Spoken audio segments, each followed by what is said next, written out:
The moral law of God, or the Ten Commandments, Cebuano exposition of the Westminster Confession of Faith 1647, chapter 19, section 2, which says, "This law, after his fall, continued to be a perfect rule of righteousness, and, as such, was delivered by God upon Mount Sinai, in 10 commandments, and written in 2 tables, the first 4 commandments containing our duty towards God, and the other 6, our duty to man." Preliminary. In the realm of theology and philosophy, the concept of God's moral attributes has been a subject of profound contemplation for millennia. It is widely acknowledged that these attributes are beyond the grasp of human comprehension due to their eternal, infinite, and immutable nature. As humans, we are made in the image of God, and it implies that we have the capacity to reflect some of his characteristics. But sin and our finite nature makes it impossible to penetrate into God's mystery unless he himself reveals to us.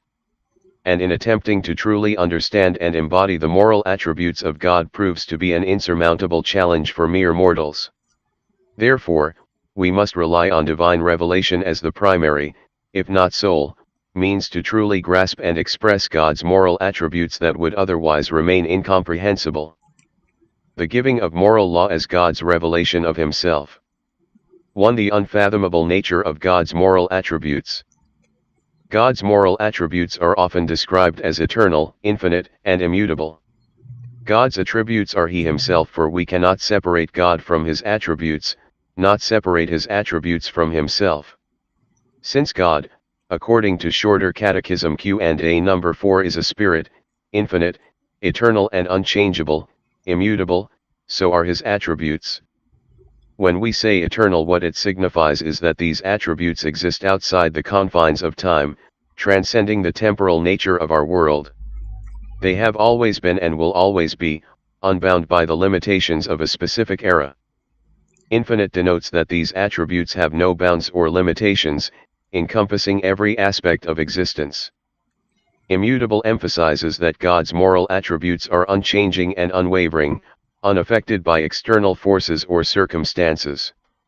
As mere humans with finite understanding, we are inherently limited in comprehending the fullness of these divine qualities. 2. Humanity made in God's image. The idea that humanity is created in the image of God is a profound theological concept that has been a source of our contemplation. Being made in God's image does not imply a physical resemblance, but rather an embodiment of certain spiritual, intellectual, and moral qualities.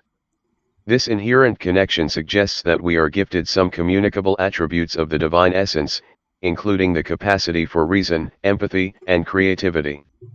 Despite this reflection, it is essential to acknowledge that our understanding and expression of God's moral attributes are inherently limited, as we are still finite beings. 3. The limitations of human understanding. As finite beings, our comprehension is bound by the constraints of our physical existence and cognitive abilities. While we can strive to emulate God's moral attributes in our thoughts and actions, we must humbly accept that our understanding remains incomplete. Attempts to fully grasp the essence of God's moral attributes are akin to trying to capture the vastness of the cosmos in a single glance. It is in this realization of our limitations that the significance of divine revelation becomes apparent. 4. Divine revelation as the key. Divine revelation refers to God's communication of his nature and moral attributes to humanity. Throughout history, God chose to put his revelation through various covenantal transactions through his prophets. These revelations serve as a bridge between the infinite and the finite, enabling human beings to glimpse the moral attributes of God in a manner relatable to our limited understanding. By acknowledging and studying these revelations, we gain insights into the divine ethical principles that guide the universe. 5. Expressing God's moral attributes through revelation. The process of expressing God's moral attributes is intricately tied to the inspired revelations granted to humanity. Through these revelations, we receive guidance on moral conduct, compassion, justice, and love. The Holy Scripture and its teachings are given to us to be the foundation upon which we build our moral frameworks, aligning our actions with the divine will. In essence, the revelation acts as a moral compass that enables us to find salvation in Christ and address the various issues of practical earthly life. God's moral attributes are eternal, infinite, and immutable, making them beyond complete human comprehension.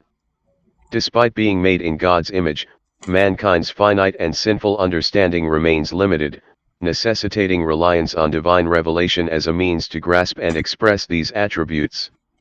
Through this revelation, humanity gains glimpses into God's moral attributes, serving as a guide to align our thoughts and actions with the divine will. This eternal enigma invites us to embrace God's law with humility, reverence, and gratitude, exploring the depths of God's moral attributes through the lens of the whole Scripture. 6. The two tables of the law, the Ten Commandments or Decalogue ex chapter 20, verses 2 to 17, see Deuteronomy chapter 5, verses 6 to 21. First table. Second table. Commandment 1. I am the Lord thy God, which have brought thee out of the land of Egypt, out of the house of bondage. Thou shalt have no other gods before me. 2. Thou shalt not make unto thee any graven image, or any likeness of anything that is in heaven above, or that is in the earth beneath, or that is in the water under the earth. Thou shalt not bow down thyself to them, nor serve them, for I the Lord thy God am a jealous God, visiting the iniquity of the fathers upon the children unto the third and fourth generation of them that hate me, and showing mercy unto thousands of them that love me, and keep my commandments. Commandment 3. Thou shalt not take the name of the Lord thy God in vain, for the Lord will not hold him guiltless that taketh his name in vain. Commandment 4. Remember the Sabbath day, to keep it holy. 6 days shalt thou labor, and do all thy work, but the seventh day is the Sabbath of the Lord thy God. In it thou shalt not do any work, thou, nor thy son, nor thy daughter, thy manservant, nor thy maidservant, nor thy cattle, nor thy stranger that is within thy gates, for in 6 days the Lord made heaven and earth, the sea, and all that in them is, and rested the seventh day. Wherefore the Lord blessed the Sabbath day, and hallowed it. Commandment 5. Honor thy father and thy mother, that thy days may be long upon the land which the Lord thy God giveth thee. Commandment 6. Thou shalt not kill. Commandment 7. Thou shalt not commit adultery. Commandment 8. Thou shalt not steal. Commandment 9. Thou shalt not bear false witness against thy neighbor. Commandment 10. Thou shalt not covet thy neighbor's house. Thou shalt not covet thy neighbor's wife, nor his manservant, nor his maidservant, nor his ox, nor his ass, nor anything that is thy neighbor's. And Jesus answered him, The first of all the commandments is, Hear, O Israel, the Lord our God is one Lord, and thou shalt love the Lord thy God with all thy heart, and with all thy soul, and with all thy mind, and with all thy strength. This is the first commandment. And the second is like, namely this, Thou shalt love thy neighbor as thyself. There is none other commandment greater than these. John Calvin says in his sermon. Now let us come to what Moses adds. He says that the law was written in 2 tables of stone and delivered to him. Whereas he speaks of the 2 tables, we must call to remembrance what has been treated of here before, namely that God could well have written all his law in 1 stone, but it was his will to write it in 2, that the distinction might better lead us to understand the things contained in the law. Deuteronomy chapter 4 verse 13, For we see that our Lord does, as it were, chew the things for us which are set down there, so we should not allege that he speaks too highly for us. Because there are 2 principal points of our life, our Lord has divided his law into 2 tables, with the purpose to make us know how we should behave ourselves towards him, and also how we ought to live with our neighbors. Does a man desire to rule his life rightly in all perfection? First he must give himself to serving God, so he is sure what things God requires and allows, and secondly he must live so uprightly and evenly with his neighbors that he may show by his actions that he is the very child of God. The first point then is to know how God will be honored at our hands, and the second is to yield our neighbors their due and to keep this unprejudiced nature of doing nothing to another which we would not have done to ourselves. Matthew chapter 7 verse 12, so then in the one table God has shown how he himself will be served, according as I have told you already that he set himself alone there so that men should not invent new gods, declaring there that he will not be resembled by any images or puppets, but that since he is a spirit he will have us serve him spiritually and not to devise one thing or other on our own heads but to yield him spiritual service, and moreover that he will have his name sanctified by our exercising ourselves in his word and especially by forbearing our own ideas and by renouncing our own imaginations and affections, so that we rest from our own works to allow ourselves to be governed by God. John chapter 4 verse 24, Isaiah chapter 58 verse 13, these are the things contained in the first table.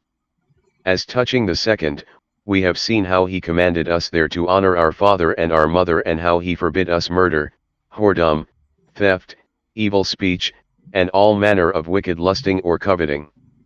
That is the reason why God divided his law into two tables. Now then, will we lead our life rightly? Let us always have regard first to honor our God and afterward to live uprightly and indifferently with our neighbors. For there are some that refrain from doing harm to their neighbors but in the meanwhile they make no reckoning of God, but they think they will go completely clear so no man complains of them in the world. And I pray you, what matter is it though we do not steal from men, if we rob God of his honor? Is it not a more heinous crime to rob God of his honor than to rob a man, or to cut his purse or to rifle his coffer? Yes. Then let us not think we have all done well when men cannot indict us nor complain of us. For the case stands on yielding to God what he demands, that which also is due to him. For we are bound to honor him all our life long. Therefore it makes us so much more responsible to apply our minds to the keeping of the first table of the law, so that we do not lead a philosophical life like the heathen only to behave ourselves honestly among men, but especially that we have God's honor in esteem and make that the first point where we begin. Likewise there are some others which need to carry a countenance of devotion towards God and of great zeal to serve and honor him, and yet when they come to be conversant among men they steal, they rob, they quarrel, and they are full of cruelty, envy and malice. But let us mark that God has not separated the two tables of his law. Indeed he has put a difference between them, but he has not delivered to some men the first table and to others the second to keep. He has said, this is my law, and look, what I have joined together must not be put asunder. It is true that you must be put in remembrance of the love that you owe your neighbors so that you may go through with it, but yet nevertheless when you have discharged yourselves of that point, you must frame yourselves to the other also. Likewise when you will have shown great devotion in the worshipping and serving of me, you must not be careless to live justly and uprightly with your neighbors. Also there are many that desire to serve God, but in what way? Even as the papists do, after their own fancy. But our Lord's will was to bridle us in his giving forth of the first table, to the end we should learn to serve him as he commanded us, and not like well of anything but what he allows for good. Thus you see to what the saying is referred that God wrote the law in two tables. And his will was to write it in two tables of stone purposely so that it should continue. For it was not given for any little time, neither is it transitory. It is true that the ceremonies had an end, and in that respect the law is called temporal, namely because the order that had been established among the people of olden times to continue until the coming of our Lord Jesus Christ, was then abolished and things were made perfect, so that we are no more under the shadows and figures which served for that time. 2 Corinthians chapter 3 verse 11, Galatians chapter 3 verse 19, Hebrews chapter 7 verses 18 to 19, chapter 9 verses 8 to 10, Ephesians chapter 2 verse 15, Colossians chapter 2 verses 14 and 17, nevertheless the substance and truth of the law did not serve for that one age only, but is a thing that will endure forever and never fail. Matthew chapter 5 verse 18, therefore let us learn that God setting forth his will at the going of his people out of Egypt and his speaking to them on Mount Sinai was in such a way that he provided and kept order by it, that his doctrine should stand in force forevermore. And for that reason did he set down his law in two tables of stone and not write in barks of trees, as the manner of writing was in those days, or on paper or parchment, as we might say nowadays, but his will was to engrave it in stone as an everlasting monument to confirm us better in the things he had said. For he was not satisfied with speaking it only for that day, but by engraving it in stone his intent was that we all our life long should give attentive ear to hear what he told us. Yet notwithstanding surely God's engraving his law in stone that way would serve a small purpose unless it was also engraved in our hearts. 2 Corinthians chapter 3 verse 3, What is to be done then? Let us assure ourselves that the doctrine which God sets down to us is profitable and necessary for us, and yet it would stand us in no stead unless he added a second grace, which is that the thing which he had revealed is immediately printed in our hearts and bowels. Then just as God wrote his law at that time in 2 tables of stone with his finger, that is to say with his power, so now he must write it with his Holy Spirit in our hearts, which are stony and hard, as the prophet shows where he prays God to give us hearts of flesh that may be soft, supple, and pliable to receive whatever he will say. Ezekiel chapter 11 verse 19, Now then, seeing that God has shown us visibly that it belongs to him to write his law, that it may be well known, let us beseech him to grant to write it in us nowadays by the power of his Holy Spirit, that we may hold it tightly so that the devil may never wipe it out of our remembrances, do what he can. 13th Sermon on Deuteronomy 5, preached on July 16, year 1555. Calvin discusses the division of the law into 2 tables of stone, emphasizing how God's intention was for his people to both honor him and treat their neighbors justly. The first table emphasizes the worship of God, avoiding idolatry, and sanctifying his name through spiritual service. The second table focuses on treating one's neighbors rightly by honoring parents, refraining from harmful actions, and practicing love and fairness. Furthermore, he emphasizes the inseparable nature of these 2 aspects, stating that while some may focus on one aspect while neglecting the other, God intended both to be followed concurrently. He further stressed the lasting significance of the law, represented by the use of stone tablets, and emphasizes the need for it to be not only external but also internalized in the hearts of individuals.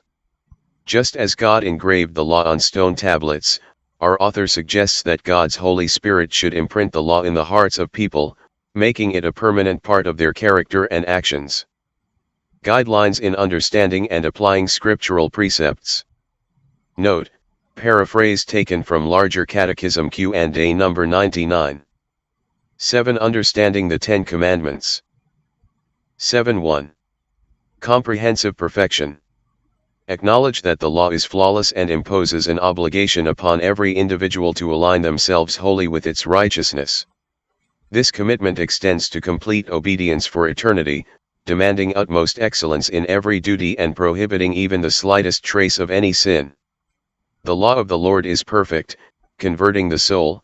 The testimony of the Lord is sure, making wise the simple.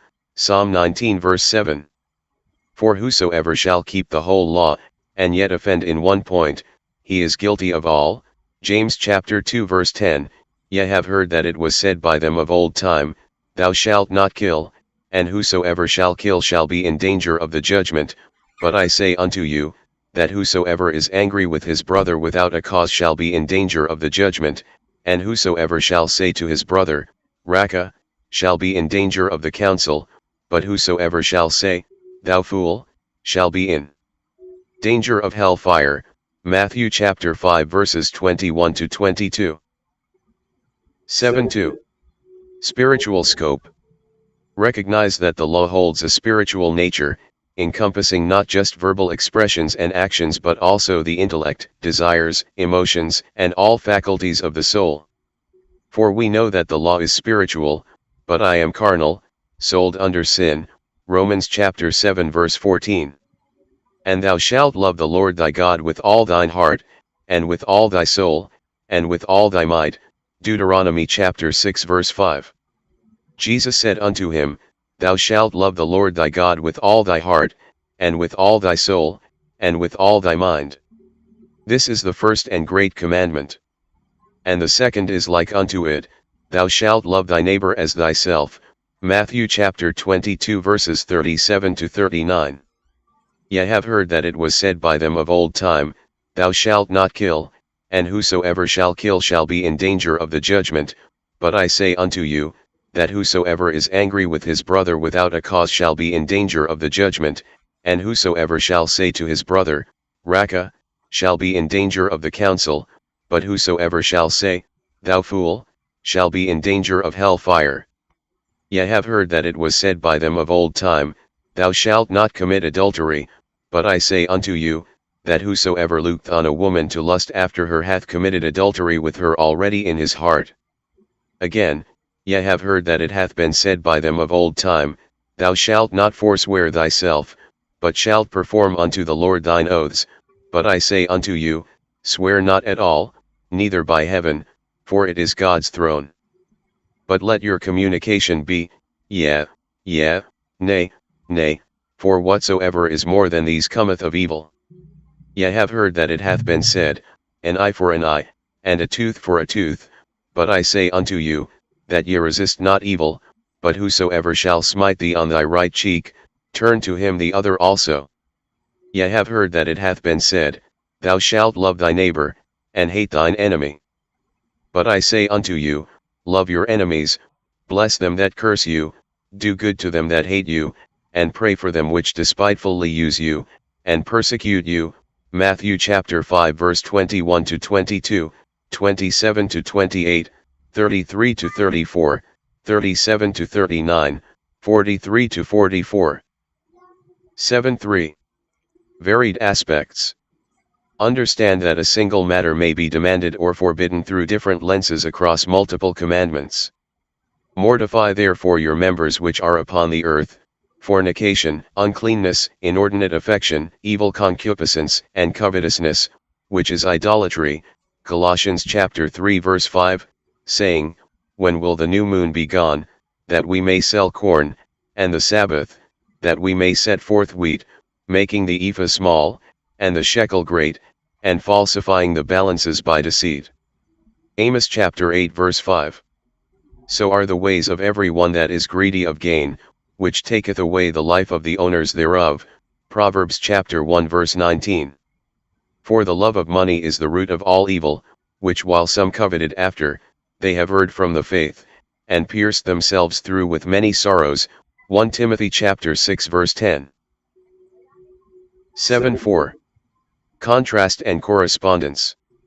Discern that where a duty is mandated, the opposing sin is forbidden; where a sin is prohibited, the corresponding duty is commanded. Similarly, promises entail implicit threats, and threats include implicit promises. If thou turn away thy foot from the Sabbath, from doing thy pleasure on my holy day, and call the Sabbath a delight, the holy of the Lord, honorable, and shalt honor him, not doing thine own ways, nor finding thine own pleasure, nor speaking thine own words. Isaiah chapter 58 verse 13.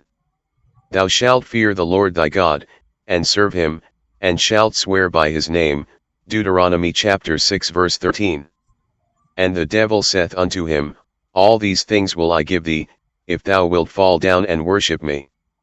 Then saith Jesus unto him, Get thee hence, Satan, for it is written, Thou shalt worship the Lord thy God, and him only shalt thou serve. Matthew chapter 4 verses 9 to 10. For God commanded, saying, Honor thy father and mother, and, he that curseth father or mother, let him die the death.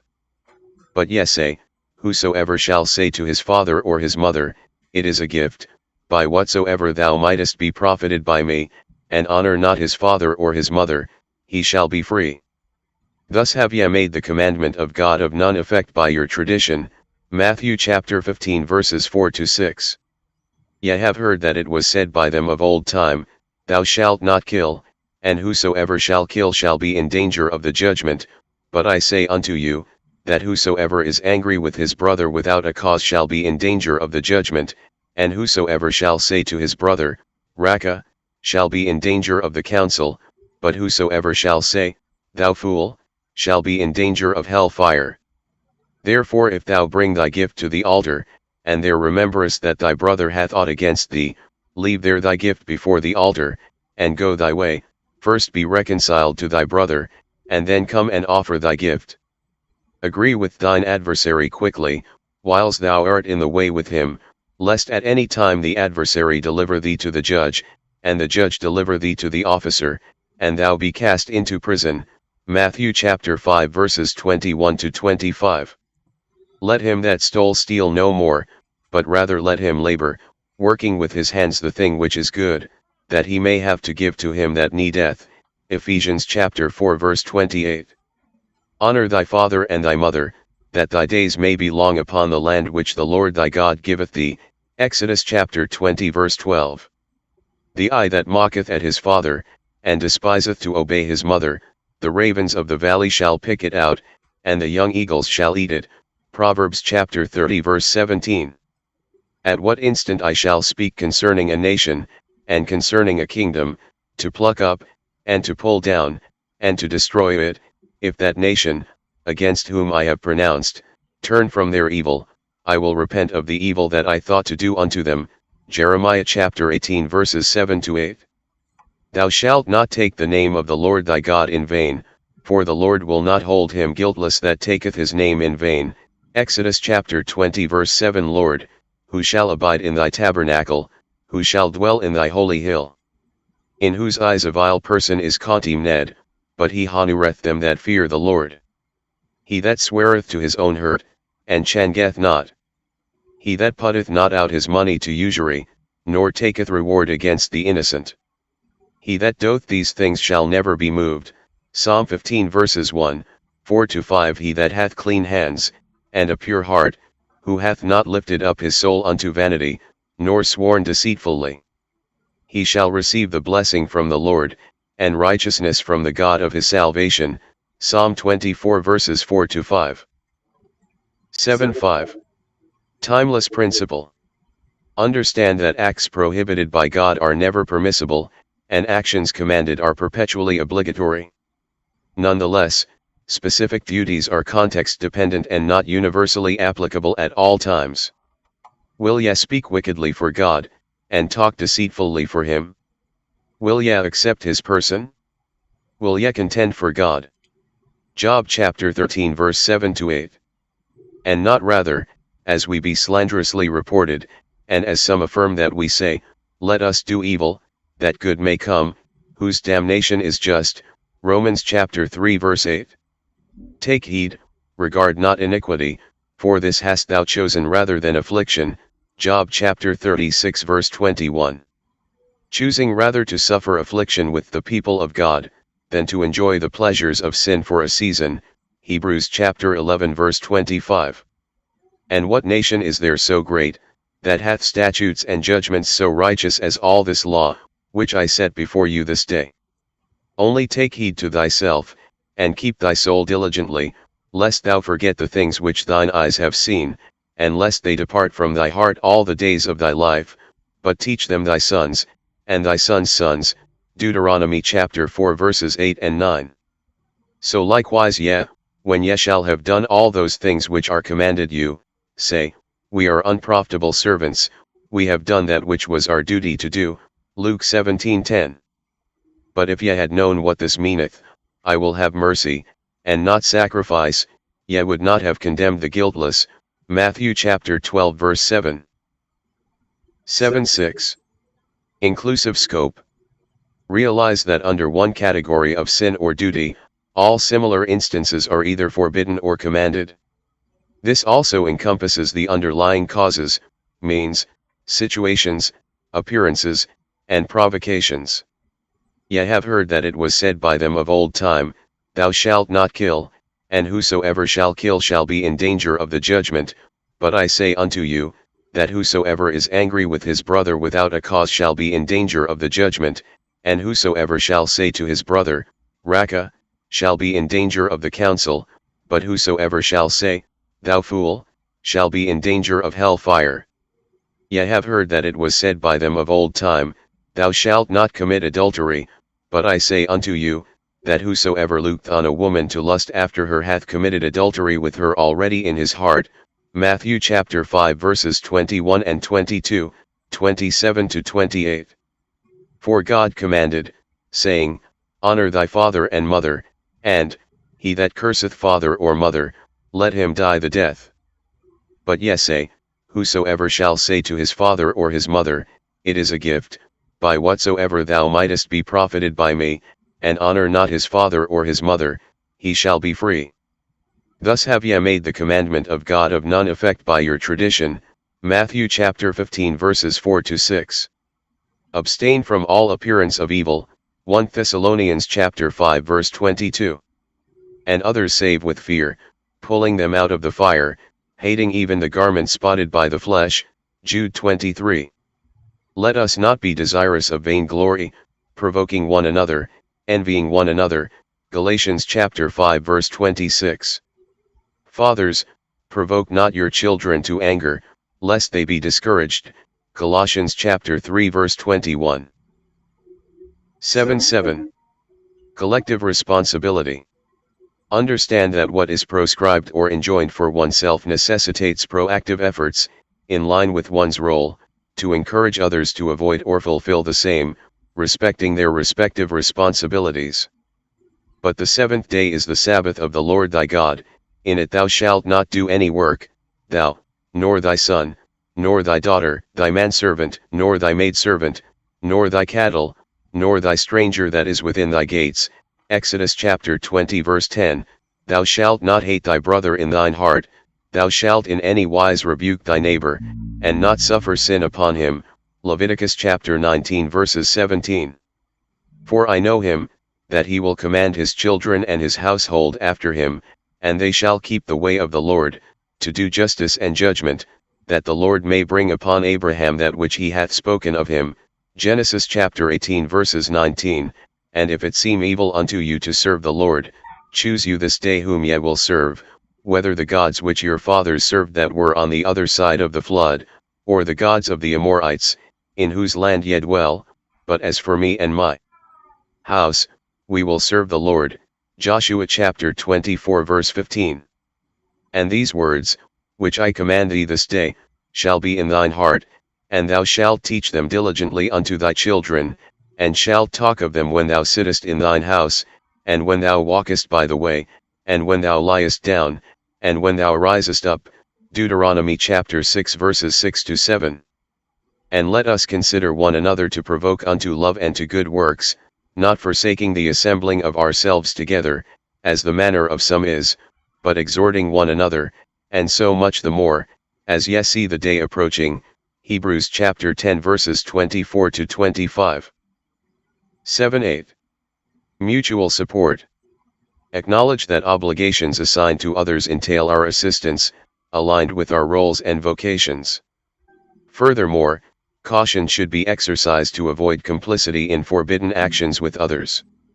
Not for that we have dominion over your faith, but are helpers of your joy, for by faith ye stand. 2 Corinthians chapter 1 verse 24. Lay hands suddenly on no man, neither be partaker of other men's sins, keep thyself pure. 1 Timothy chapter 5 verse 22. And have no fellowship with the unfruitful works of darkness, but rather reprove them.